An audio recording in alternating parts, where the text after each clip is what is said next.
Blog Talk Radio. Well, hello, everybody, and welcome to the Divas That Care Network. My name is Candace Gish, and I've been hosting this program now for 9 years. I am so excited for each and every one of you that is tuned in for the very first time, and for any of you that have been guests of us in the past. Well, thank you so much, and we hope that you enjoy this program today. I'm really excited to be introducing to you all a brand new diva to our diva family. This woman is absolutely amazing. The things that she is doing and helping people is absolutely extraordinary. And I can't wait to learn more because I know a lot of you out there are going to benefit from this because of what she is currently doing. Our guest today is Michelle Kulp, and I'm very excited to have her. So welcome to the show, Michelle. Thank you, Candace. What a nice introduction. I'm excited to be here. Well, I'm so excited to have you. I've had an opportunity, obviously to go through your website and to read more about you. And you're doing some absolutely fabulous things. But before we dive into that, Michelle, could you spend a couple of minutes telling us a little bit about yourself? Well, that's a loaded question. But yes, I think the biggest thing for me is, to let people know that that I left a very successful career in the legal field that I worked in for 17 years to follow my dreams of writing and teaching. And I basically doubled my time off and doubled and potentially tripled my income now. It didn't happen overnight, and that is what I'm passionate about is really, I know there's so many unfulfilled people with their careers and work life and all of that. And I was one of those people, at the end of 17 years in a very high stress litigation environment. And it's hard to leave when people look at you from the outside. Oh, well, you have a great job and you have great benefits and you have this, and you think, well, I should be happy. I should just be satisfied with that. But inside there's something telling you I want more. And that kind of led me on a journey, and I guess we'll talk about more of that during the interview. But so it did lead me to start my website in 2005, becomeasixfigurewoman.com, and then in 2013 I launched bestsellingauthorprogram.com, where I work with authors who want to write books. I love it. You're absolutely inspiring, and you are a go-getter. And I love your motto, too, because this is what I love the most is work less, make more.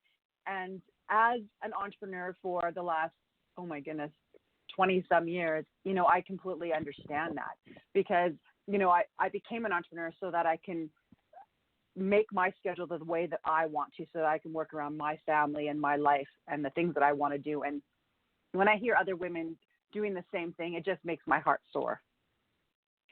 Yeah, you hit a good point, and I think that's what it is having time freedom. But if you just have time freedom and not money freedom, then, that's not fun either, like living paycheck to paycheck. So I needed both. I needed time freedom. I just was so sick of being on somebody else's schedule, and it's funny, you talked about, kind of creating a life where you dictate the hours that you work. And years ago, after I had left my legal job, I had hired this coach, and I guess she was like a productivity coach, and she kept trying to get me to be on a schedule and block out time for this and that, and I was very resistant to all of it. I guess because I had been, in this very scheduled world for so long, I just resisted it. I was like, no, this is the reason I have my own business and I have my own thing going because I don't want to have a schedule. And she said, Michelle,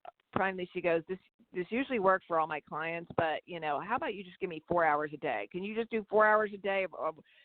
You can do it anytime you want. You can do it in the middle of the night. You can do it, first thing in the morning, just 4 hours a day. And that's how I run my business. It's like, I can have family things that come up or whatever, just doing what I want to do. Maybe I'm working on my books and my writing, and then I work on my clients and business stuff for 4 hours a day, anytime I want. Oh, I love that. I absolutely love that advice that she gave you because, I think a lot of the ladies that listen to our program, that's one of the things that they struggle with. They're trying to figure out, well, how do people do it? How do they do it all? And years ago, a mentor always told me, schedule my time in 15-minute increments. And that has always worked for me because I can do 15 minutes of, my email or 15 minutes of returning some phone calls. And then after, adding it all up, it's probably, 4 hours or less a day that I'm doing that. And it makes me feel so rejuvenated because I don't feel like I am boxed into something. Yes, that's what it was for me. Was I felt like the productivity coach was trying to box me in again, and I was like, no, I'm never going back to that life of being boxed in with a schedule. And of course, you run a business just like you're doing interviews, and you have things on your calendar. I have calls with my clients on my calendar and things like that. But as far as like set times, no, I don't have set times. And I like that 15-minute thing. I might start using that because you do feel like, hey, 15 minutes of email, you could be pretty productive in 15 minutes. Yes, I think so. And it's worked for me, around my children and everything else as they grow up. I thought, okay, I've got 15 minutes. I can get all this done. And, I didn't feel guilty then because a lot of people are like, well, are you getting any work done? I'm like, you know what? I do. I need to get a lot of my work done. But if I spend more than that, then I felt like I was neglecting and doing the other things that I needed to do. And it was kind of like, it didn't feel stressful. It didn't feel overwhelming. And I was relaxed about the whole situation. And I think for myself, I was able to get even more done when I didn't feel like I had to do, 2 hours straight of something. I could just, put it here and there and sporadic throughout my day. Yeah, I've heard of, I think it was Tim Ferriss's book, The 4-Hour Work Week. I don't know how you work 4 hours a week. I figured out 4 hours a day, but 4-hour work week. And I don't know if it was him or somewhere I read something about this Pomodoro technique. And, you set a timer for, I thought it was 25-minute increments, but it's something to what you're talking about. And also when you set a timer, it's cool because it's like, hey, let me see how much I can get done, for these emails in, 15 minutes or 25 minutes or whatever it is. And you probably are much more productive than if you don't, you don't have that timer thing going. I think so. And what you're saying is, too, it's probably good for those people that are quite competitive, especially with themselves. They're like, okay, this is my goal for today. What can I accomplish? And for that A-type personality, I think something like that would work quite well. Yes, definitely. I love it. So tell me, Michelle, you have this amazing website and you creating a six-figure income. Can you tell us a little bit more of that before I dive into what I want to talk about is the best-selling author program? Awesome. Yeah. So the whole six-figure woman thing started, I left the legal field. And I say left, meaning I got fired on my last job because they were cleaning house and they wanted to replace the higher paid employees with lower paid employees. So they kind of cleaned house. So they fired me and they said, we're restructuring the department you work in, so your job no longer exists. And that was my ticket out of the legal field. But the problem was, and there's a lot of people who say this, is like, I hate my job, I don't like what I'm doing. And then you go, well, what else do you want to do? Well, I don't know. And that's actually what I was. I only knew the law because I went from high school to college, studying pre-law, and I got my paralegal degree, and I worked in law firms from the time I was 20 years old for 17 years, almost till I was 40. And then I was like, I don't know what else I want to do. And it really was a series of serendipitous events that happened. One was meeting Billy Ray Cyrus after a concert in 1992 when his song Achy Breaky Heart came out. And when I say meet him, I mean I chased down the limo, got kicked out of the concert hall 4 times, and got threatened by the bodyguard that they were calling the police on me. But I did make it to his hotel room, and I did have a conversation with him that changed my life. And I tell this story a lot when I do speaking. It's much more detailed, and you can read it in my book, Quit Your Job and Follow Your Dreams, or on my website, becomeasixfigurewoman.com. But the thing that was important was Billy Ray was a musician at the time. He was just playing in like bars, and he didn't have any notoriety or anything like that. And sort of overnight, that song took off and sold 1 million copies in the United States and went platinum. And he's on tour, playing these big stadium halls. And he said to me, even if they take away all this money and fame and success, he goes, I'm still playing music because that's my passion. That's what I love to do. Nobody can take that away from me. And he asked me what my dreams were at the time, and I was still working at the law firm. There was 8 more years of working in the law firm at that point. But he said to me, "What are your dreams?" And I said, "I don't have any dreams. My life's about survival." And he said, "Everybody has a dream, and you need to go out and figure out your dream."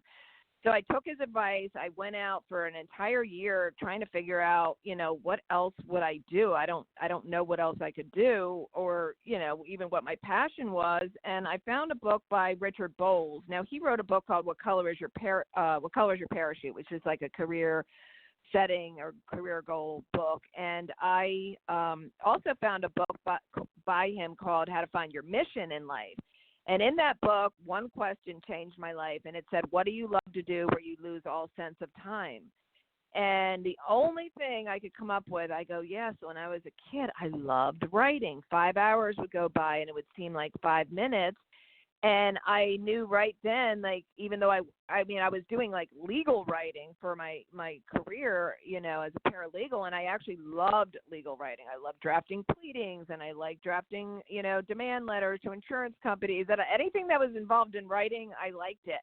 And so I started pursuing this whole writing thing, and that's kind of what led me to the best-selling author program. But the six-figure thing really came in when I left the law firm, and I was kind of trying to figure out what to do, and I became an outside sales rep. I always tell people as a joke, I went from law to hot tubs. I sold hot tubs for 10 years after leaving my legal career, and within 18 months of that job, I was making six figures, working 20 hours a week, and that's how Become a Six-Figure Woman got started, because I really believe women, they think, in order to make six figures, I have to give up time with my family. I have to give up my soul. I have to sell my soul. And you don't. You can create a six-figure income, whether you're working for somebody else. I think it's easier to do, your own thing and make six figures. That's what I really teach now. But at the time, I had a nice six-figure cushy sales job for 10 years, and that's how I started the website. Oh, I love it. And it gives hope to so many people out there. I would say the more people that talk about it, the more realistic people can see it, the more they dream about it, and the more it can happen. So thank you so much for sharing that with us. You're welcome. And the book that really led me to the six figures was a book by Barbara Stanny called Secrets of Six-Figure Women. And I love Barbara Stanny's story because her dad was the R in H&R Block, the infamous tax firm, a tax and accounting firm. And she was brought up to, women don't deal with money and finances and let your husband handle everything. So she marries this guy who basically gambles away her trust fund. And she really had to get her head out of the sand and learn about money. And so what she did was she interviewed 150 women who were making six figures, and she wanted to know the characteristics of six-figure women versus women who were, not making six figures and who were struggling. And I read that book right before I made six figures. And at the time, at the law firm, my last job, I think I was making like $50,000 a year, working like 40, 50 hours a week in 1999. So I read that book and I was very inspired, and I didn't focus on how I would make six figures. I just kept saying, or affirming, I am making six figures doing what I love. I am making six figures doing what I love. And I would write that 100 times a day, and then all of a sudden this job selling hot tubs in home, all commission job with 98% men in that company that were doing it. I was one of the few females. I took that job, and within 18 months I was making six figures, working 20 hours a week. Oh, that is awesome. Yeah, so that gave me the freedom to build my online business, because I tell people in my book, Quit Your Job and Follow Your Dreams, if you have what I call a bondage job is something that sucks the life out of you and it just drains you, so you don't even have time to work on your dreams. You don't have time to figure out what they are. So I literally went from a bondage job, which was the law firm job, to a freedom job. I still wasn't free from a job, but I had a job that really gave me all the free time I needed, 20 hours a week. I was making six figures. I would go on an appointment, sell a hot tub, make a bunch of money, and I was done for the day. I had all the time in the world to pursue my passions, figure out what they were. And so, people go, oh, well, I have to make a living. Yeah, but you don't have to be in a bondage job that sucks the life out of you so that you don't even have the time and energy to pursue other things and figure things out.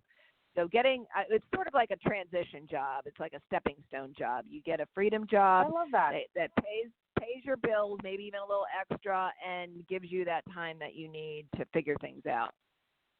You know what? I love that analogy. I haven't heard anybody say it like that before, but it makes sense. And I think our listeners are going to understand that a little bit better because they're thinking, well, how can I get to that point? From point A to point B is a really difficult thing for people to understand, but you talking like that, you can understand it a lot better. So thank you so much. You're welcome. Yeah, and in the beginning of the book, there was a blog post written by Elizabeth Gilbert, and she wrote Big Magic and Eat, Pray, Love. And I actually quoted her blog post in chapter 1 because she talks about, people are trying to figure out what's my passion, what's my purpose, what's my calling. And she says, before you try to figure that out, you need to understand the 4 distinctions. And she says the 4 distinctions are a career, a job, a hobby, and a calling. And a job is just something that pays the bill. It doesn't have to light you up or fulfill you. A career is something like I had in the legal field. I did love it for many years. Don't get me wrong, but at the end, things had changed and I was burnt out. So a career is something you are passionate about. It does light you up, and some people have careers and some people don't. A calling is something, whether you get paid or not, you are just called to do something, and you can make money at it, but you don't have to. Like she said, if her calling is writing, and if she's not making money from selling books or whatever, it doesn't matter. She's still doing her writing. That's her calling in life, is to do her writing. And then your hobby, she said some people confuse these and they try to make a job out of a hobby, and then they become very miserable because they did it because it was enjoyable. It was just something you did, like crocheting or knitting or embroidery or cooking or baking or whatever it is, and then you try to make a job out of it, and then all of a sudden you're miserable because what was fun for you isn't fun. So I think that helps people understand, if you're trying to figure out your passion and your purpose and all that, just understanding these 4 delineations of, careers, jobs, calling, and hobbies, and not trying to mix them all up. And everybody needs a job that pays the bills, and that's it. Well, that's exactly it. So let's talk now about your best-selling author program, because I think this is something that we've had a lot of different authors on our programs. We have a lot of our listeners that ask questions about how to become an author or how to become a best-selling author. So I'd like to end our program on that topic, and tell us a little bit about your program. And one of the questions that I do have, can a person be an existing author to be a part of your program? Yeah, so I work with 3 types of people at bestsellingauthorprogram.com. I have clients that come to me and they don't have a book, and I do have ghostwriters that write books for some of my clients. So some of them come to me, they don't have a book, they have an idea for a book, sometimes they don't want to write it, so we work with a ghostwriter to get it written. Other clients have an idea for a book and they just need writing coaching, I call it, and then I coach that. We have a coach that we coach them through the process, and then we publish and launch their book to the bestsellers list. And then the other type is, yes, I work with a lot of authors who have published their book, and I hate to say it, but 99% of them do it the wrong way, so they have no visibility on Amazon, and they never hit any bestsellers list, and they make very minimal sales of their book. So I work with all 3 of those types of people. And if you go to my website, bestsellingauthorprogram.com, there's a tab on the navigation bar called Let's Talk. You fill out the application. It leads you to my scheduling software. You book a call with me, and then we can talk about it. I do focus primarily on nonfiction books. That's my specialty. I don't really work with children's books. I do some fiction books, like I've done Greek historical novels for one of my clients, and so fiction, depending what the topic is, a possibility, but, mostly nonfiction. And then what I do is, depending on where they're at in the process, we publish and launch their book, do a 2-day launch to the bestsellers list, and get them visibility on because they're the most highly searched list on Amazon is the bestsellers list. And if you're not on a bestsellers list, people just aren't finding your book. And that's what the problem is. Authors are so excited. They put their heart and soul into writing a book, and nobody ever finds it. Well, and I think that's what you're saying, exactly it. We have all these amazing people that have, wow, their books are extraordinary, but they're not getting that visibility. So you're talking about getting them onto this bestsellers, and I think a lot of them probably have questions in regards to that. Can you talk us a little bit about what you would do with these authors? Oh, yeah. So the bestseller program really came out of my own frustration. After I left the legal field, I was trying to get a book published called Woman Take Hold of Your Power, 50 Subconscious Ways Women Give Away Their Power. And I sent it out, this is before Amazon, I sent it out to all these publishing houses, and I got rejection letter after rejection letter. And then finally I got a call from one of the top 5 publishing houses in New York. And they said they loved my book, but they had more questions for me. And I was so excited because I thought, oh, my God, my dreams are coming true. I'm going to be a published author. And what he asked me was what my credentials were. And I said, what do you mean? He says, well, this is a self-help book for women. Do you have a PhD or, what do you have? And I said, oh, I have something better than that. He said, you have something better than a PhD? And I said, yeah, life experience. I didn't write that book from theory or, made up those stories. Those are real stories from myself and my girlfriends. And he said, well, we like your book, but it's a very competitive, publishing world, and we're not going to be able to publish it because you don't have a PhD.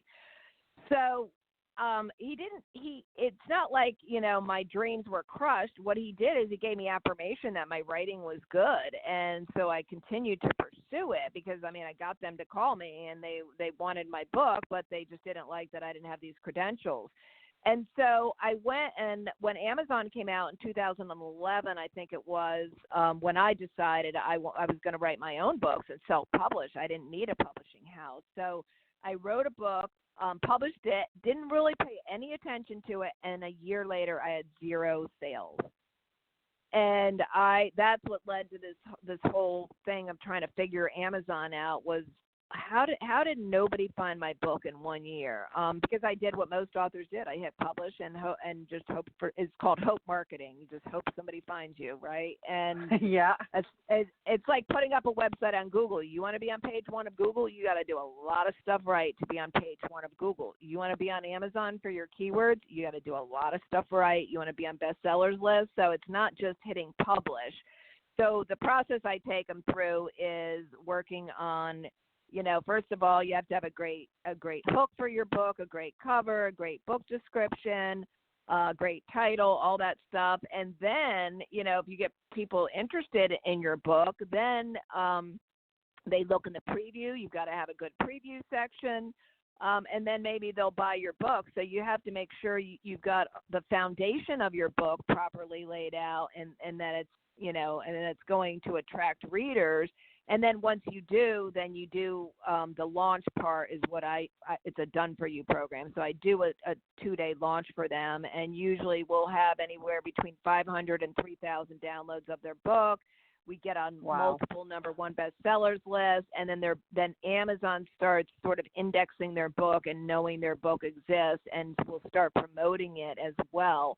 They promote through their emails, through their Prime membership, through their Kindle Unlimited. They have so many ways they'll market books, but they pretty much only do that with books that are selling and books that are on bestsellers lists. If you haven't figured out how to bring readers to Amazon and how to get sales, then they don't really help you.